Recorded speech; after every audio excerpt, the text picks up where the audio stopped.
nga inig mamatay ang tao og kusog kayo ang iyahang negative nga emotions. Kung aduna po'y negative nga emotion ang iyahang mga, let's say, paryente o iyahang mga higala nining kalibutan, na mao po na magunit niya nga di siya makatabok sa laing Ah, kalibutan. mga kabombo, pila na lang kaadlaw ato ng saulogon o atong hinumduman ang atong mga kaigsuon, mga mahal sa kinabuhi nga nangamatay or mipanaw na nga to sa laing kalibutan. Ato ning isgutan mga kabombo, tungod lagi kay muhisgot ang kamatayon, di ba? Kuan kay siya nga bati siya hisgutan ba? No, nga moingon ganitag kamatayon sa atong naandan kaniadto nga dili ta maghisgot ana kay daotan na but importante kay realidad maguni sa atong kinabuhi nga kitang tanan musulod gyud sa kamatayon, no? Og of course karong kalag-kalag atong hinumduman atong mga mahal sa kinabuhi nga nag-una na kanato, pero kita mo paingon sad ta didto, mo paingon sad ta didto sa ilang giadtuan. Tungod kay ang kamatayon usa ka realidad aning kalibutan nga wala gyud makapugong, no? Di gyud makapugngan ang kamatayon bisan og unsa pa ta ka dato or bisag unsa pa ta ka maalamon, musulod gyud ta sa kamatayon.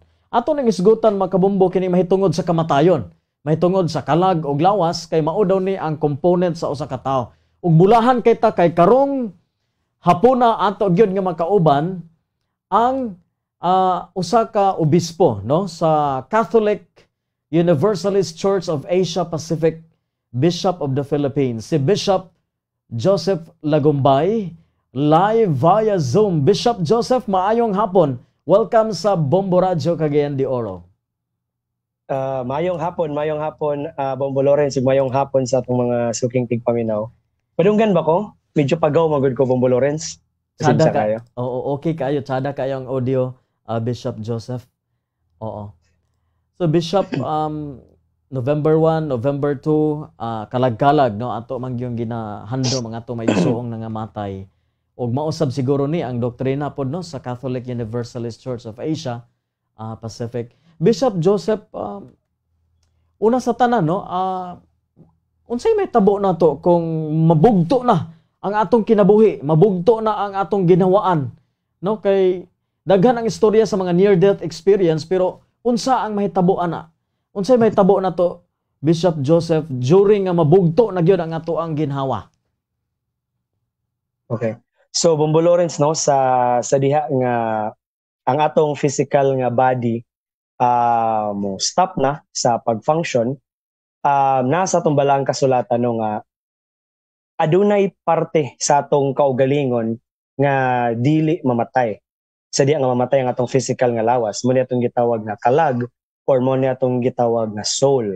Karon, Bombo Lawrence, ang nagkalahi-lahi nga mga religious traditions, lahi-lahi po ng interpretation what will happen after death.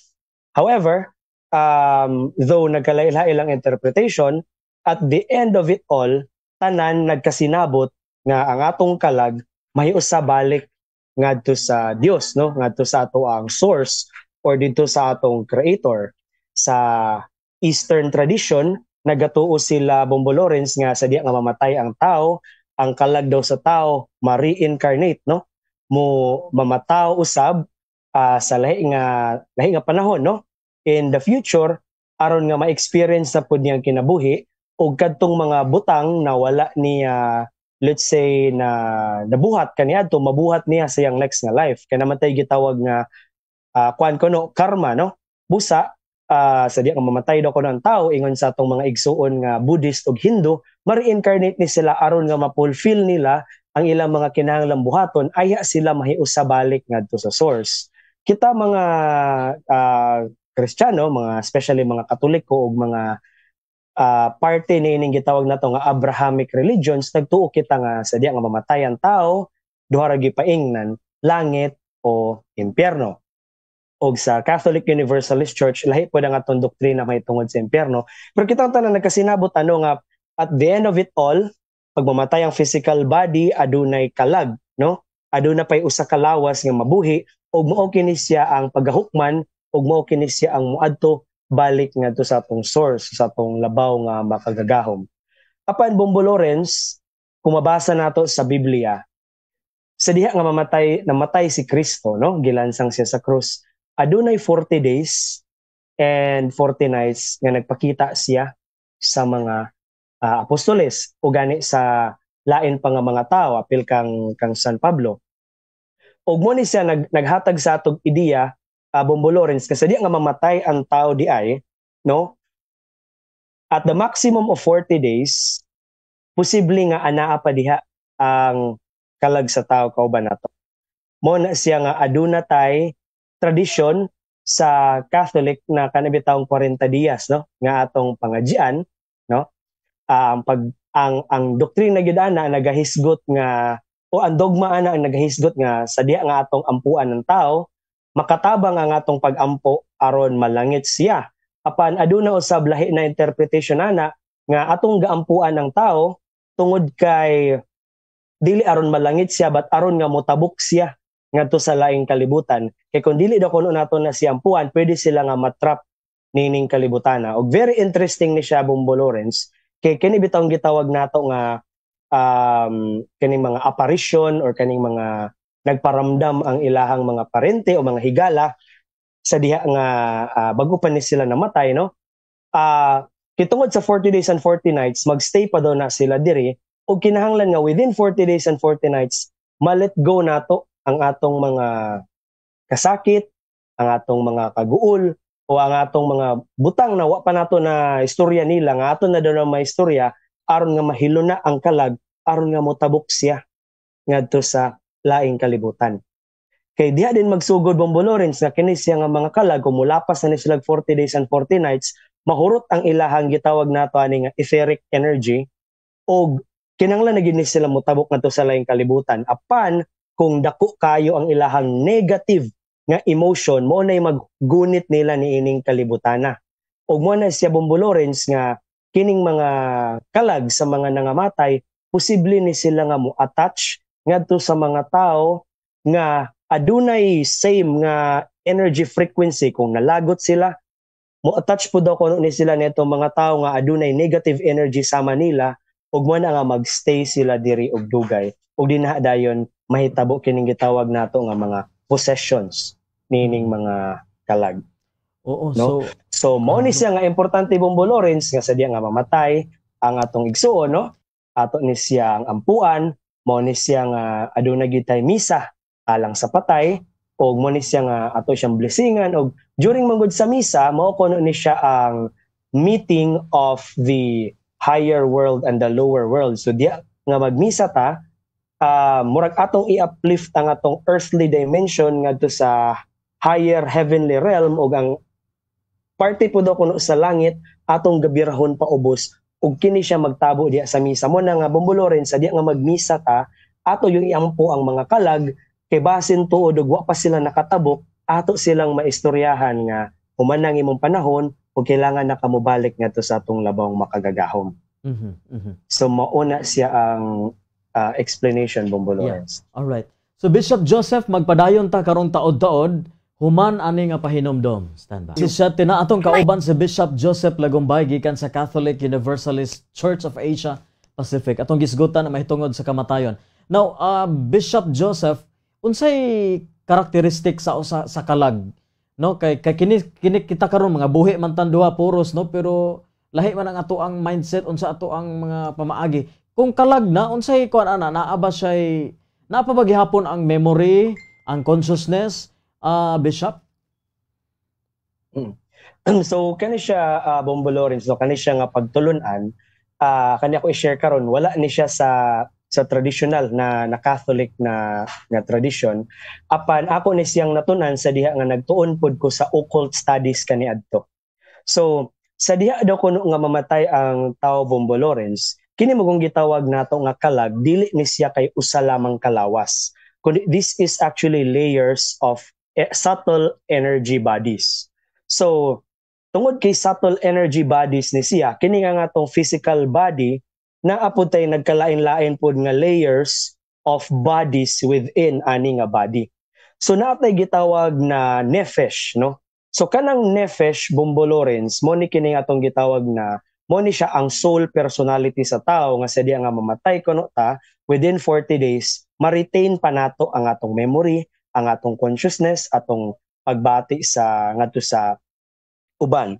However, kining nefesh Bombo Lawrence, ma-exhaust ang iyang energy ani within 40 days. So pag ma-exhaust ng energy ani niya Bombo Lawrence, kinahanglan na gini siya mutabok ngadto sa laing kalibutan. Ug ang mutabok pod ngadto sa laing kalibutan, lahi na pud to siya na energy body pero mawa na ang kini siya na consciousness nato karon. Kining atong awareness karon. So kining nefesh magud Bombo Lawrence, napa ni siya gitawag nato nga memories, no? Napa ni siya feelings, no? Og kini siya tungod kay mo ni siya ang soul nga pinakaduol sa atua, mo ni ginatawag pud sa atong mga psychic na mga igsoon nga astral body. So naapa ni siya memories, naapa ni siya feelings, naapa ni emotions, so mo ni siya usually ang ma-attach ni ining kalibutana. Karon sa gingon ko na sa kaganihan, no, sa unahan nga inig mamatay ang tao og kusog kaayo ang iyang negative nga emotions. Kung aduna po'y negative nga emotion ang iyahang mga, let's say, paryente o iyahang mga higala nining kalibutan, na mao po na magunit niya nga di siya makatabok sa laing kalibutan. O kining nefesh, kining soul personality, sige ni siya ma-feed sa negative nga energy o dili ni siya mo dissolve. Kay by normal means, according sa among gitunan kaniadto, mo dissolve gini siya Bombo Lawrence, whether we like it or not, and we will go to the higher realms. So gitawag nato ni siya nga heaven or paradise. Now, mo ni siya Bombo Lawrence no nga kanang sa first initial stage sa kamatayon sa tao, ang tao aduna pay consciousness, aduna pay awareness, aduna pay pagbati, but sa di nga mo dissolve na ni siya, mawa na ni ug musod na tangad to sa ingon pa nato gingharian sa langit. Bishop, kato imong giingon nga emotion, strong emotion or negative emotion, kato nang kasuko, kalagot, pagdumot sa namatay or katong mga nagmahal ay katong mga naikasuko niya. Kinahanglan gid nato silang palayao, no? Both na siya Bombo Lawrence, no? Kay mura na siya tug of war, no? Mura na siya tug of war Bombo Lawrence. And ani, for example kanang mga nangamatay nga kanang moingon ta nga untimely death, tungod kay namatay sila sa, let's say, aksidente o daghan pa sila wala na nga human nga dapat unta nila humanon sa buhi pa sila, or kining mga namatay sa kining mga tragic, no, nga death, especially kanang gipang abuso ana. So strong kayo ang negative nga emotion ana sa kalag Bombo Lawrence, ug strong pod kayo ang negative ana nga emotion gikan sa ilang kaparintihan or sa mga tao nga close nila, ug mo na siya ang bond nga magunit kanila nining kalibutan. Mo gina nga usahay mo tanaw bitaw tag mga kanang bitaw mga psychic na documentaries, no, na may mga psychic documentaries pud nga ambot lang. Pero napigid po yung authentic gud na Bombo Lawrence, mo tuog yun ni ana kay gani kay laman nato ang uban. Kuha na sila Bombo Lawrence, wingon gina sila nga kinahanglan na nato i-let go ang atong mga kasuko or sa mga negative emotions nato niini nga tao, o katupong mga kalag, no, nga aduna po'y strong na negative emotion, kinahanglan gyud pod nga ma-let go pod na nila. Muna nga makita nato sahay sa mga salida nga nay mga kalag nga magpatabang na gusto nila masulbad ni siya nga issue aron nga mahiluna na sad sila ug mahiluna usab ang ilahang mga pamilya. Para kini siya nga band of negativity, ma-break ni siya, mo dissolve ug mopaingon na sila balik ngadto sa atong labang makagagahom. Bishop, sa atong nahibal-an nga ang afterworld is kuan ra man gyud kining na-mention no sa Roman Catholic Church na may langit, impyerno, na apoy na-mention ang mahitungod sa purgatorio, pero paingon gyapon na sila sa langit ug ang mga kining limbo o mga inaana ba. So unsay imong tan-aw ani Bishop Joseph, no, nining mga lugar or kini mga afterworld sa atong mga kalag? So Bombo Lawrence, no, kining gitawag nato nga langit o impyerno, ako ani siya Bombo Lawrence. So this is a very interesting topic ug usap ko ni sa among giskilahan sa diya sa napami sa seminaryo. Ang Catholic Universalist Church magod Bombo Lawrence, dili mi gatuo og eternal hell. Gani ang atong belief sa hell is kining gitawag nato nga purgatory. Kundi hell is existing, hell is real, however, it is a temporary place of punishment. Because we believe that God is love, ug sa diha nga ma-purify na ang tanan natong mga sala diha sa hell o diha sa gitawag ni San Agustin no nga purgatorio, ay dayon ta mahiusa mahibalik ngadto sa atong labaw nga makagagahom. Oo. Tungod kay kini siya nga mga dimensions manggod Bombo Lawrence kung atong sabton og maayo, bisag sabton nato kining physics or quantum physics, dili mamahimo nga eternal ang hell tungod kay kanang kini magong Dios is eternal. Yeah. Og we are all created in the image and likeness of God. So kung gikan tatanan sa Dios, mubalik tatanan sa Dios. O kung kabahin tatanan sa Dios, dili man pwede ingnon sa Dios nga example lang iyang kamot, di man mo pwede ingnon imong kamot nga kamot, dili nako ganahan sa imo so forever ta kakastiguhon diha ra ka ug dili na ta kadawaton. So lahi ang ato ang view Bombo Lawrence no mahitungod sa hell apan it is existing, no? It is existing. It's just that it is not eternal, but it is a temporary place of purification. And this is a place of suffering because this is a place where we have separated ourselves from God. Oh. And because God is good, at the end of it all, we will all go back to God. Hantod nga ma-dissolve ang tanan nato nga mga kangit-ngit sa atong kinabuhi. Balik kita sa purpose sa purification of fire.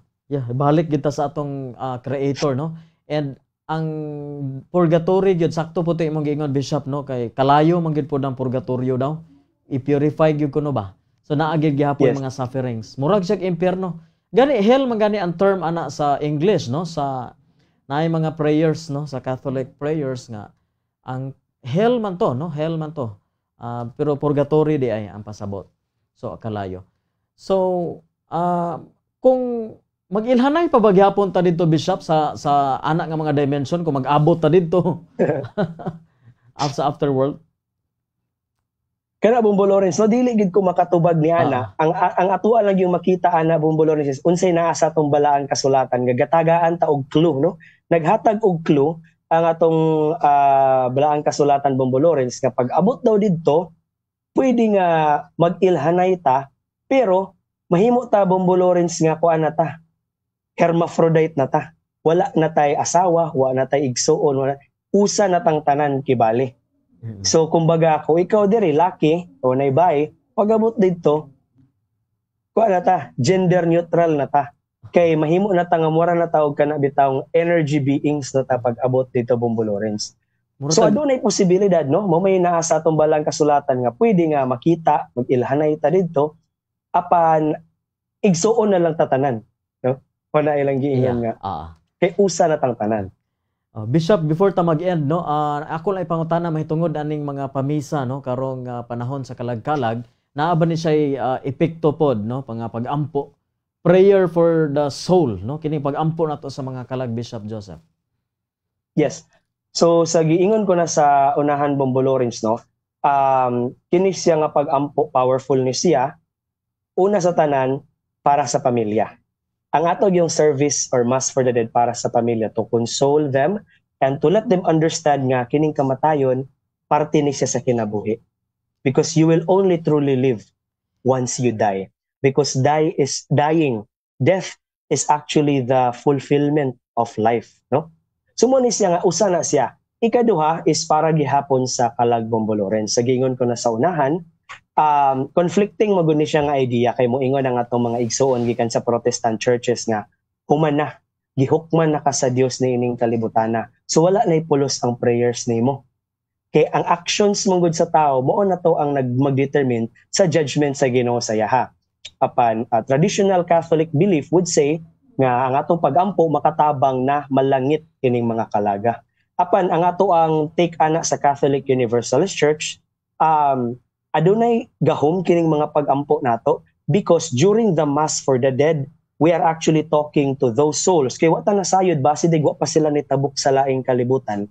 Yes, human na sila gihukman sa Dios, human naman ang ilang actions tanan, pero ato silang giistoryahan, ato silang gihangyo nga unta ila nang i-let go kung unsa pa man ang gagunit nila nining kalibutana ug kinahanglan na nila atubangon ang atong labaw makagagahom didto sa kahitaspan. So mula siya Bombo Lawrence no nga kanang pamisa sa patay or kanang during sa birthday sa ilang papa, sa ilang mama unsa nga namatay na din ilang pamisahan, either magpamisa gid sila nga magpamas for kanang misa rikim or maghatag lang sila sobre ngadto sa pari. Effective na siya Bombo Lawrence, no, sa ato ang perspektibo tungod kay during the mass or during a solemn prayer we are actually talking to these souls. Ug man gud ta kasayod kung napaba sila diri, kung wala na sila diri di maayo, di ba? Kung wala na sila diri mas maayo. What if napa sila? Kay sahay ra ba makabalutana kay moingon ta nga nagparamdam, no? May madamguhan or masimhutan nato katong mga paborito nila nga perfume sa una. Ang baho mo gini ni Papa, oh. Baho mo gini ni Mama. Ana, so, naay may nana nga instances nga maghatag sa atong ideya nga wala pa siguro sila nakatabok. Kung sa kinahanglan nato sila patabokon, pinagi sa atong mga pagampo. So, mao nay purpose sa kalagkalag, no? Ang paghinumdom o pagampo kanila. So, Bishop, na opos naman gyud ang atong oras. Imo panawagan sa tanang katawhan sa Dakbayan sa Cagayan de Oro o sa tanang mga Katoliko, no, nga magtamod ni ining Kalag-kalag 2024. So ako lang siguro mensahe no alang sa tanan nga muduaw ngadto sa ilahang mga pamilya o mga higala nga na kuan na nahimutang na, no. Kuan lang syempre safety first kung moadto ta sa menteryo, syempre dili ta mag-inom-inom. Dapat wala ta under the influence of any psychoactive substances. Kaya importante nga moadto ta didto ang atong purpose is aron handumon og atong hinumduman kining atong mga pamilya o mga higala, mga paryente nga nipanaw na ngadto sa laing kalibutan. Ug kinahanglan nga ninipod nga takna, no, atuan ang i-let go kung unsa man tong mga negative nato nga mga gihuptan sa ilaha. For example, napatay mga kasuko, wa pa nato sila napasaylo sa ilahang mga gibuhat, or sila baka wala nakapangayog kapasayloan sa atoa, ato na silang pasayloon. Kay human naman ang ilahang oras nining kalibutan, o kinahanglan na nato sila ipahiluna, no? We don't care unsa may tabo dito kay siya naman og ang Dios, sila na may mag-istorya. Ang imo karon nga kinahanglan imo siyang ipahiluna, ato silang giyahan aron nga mapaingon sila balik ngadto sa atong labawng makagagahom. Yes. Salamat kayo Bishop Joseph Lagumbay sa imong panahon karong hapuna. Si Bishop Joseph Lagumbay, mga kabombo, usa ka obispo, no, sa Catholic Universalist Church of Asia Pacific. Ang Catholic Universalist Church, mga kabombo, usa ka independent jurisdiction kini, no, sa One Holy Catholic and Apostolic Church in liberal Catholic tradition. So bulahan kita kay nakiguban dyan nato si Bishop Joseph, and nindot kay ang mensahe, no, kana bitong pagpasaylo. Kay basig doon na pa mo yung mga kasuko, pagdumot sa mga mipanaw na, ato na ng badbaron, ato na silang pasayloon, kay tuan naman sila sa laing dimensyon. No, kay maoday na hinungdan gyapon mga kabombo, no, nga naay mga kondinar. So pasayloan na ninyo, no, kay naa na sila sa kamatayon. So importante gyapon kayo na ang pagpasaylo sa mga nakasala nato katong mga nangamatay na mga kabombo, dili lang prayer, no. So importante kayo pag-ampo karong kalag-kalag kay mao magid ang purpose.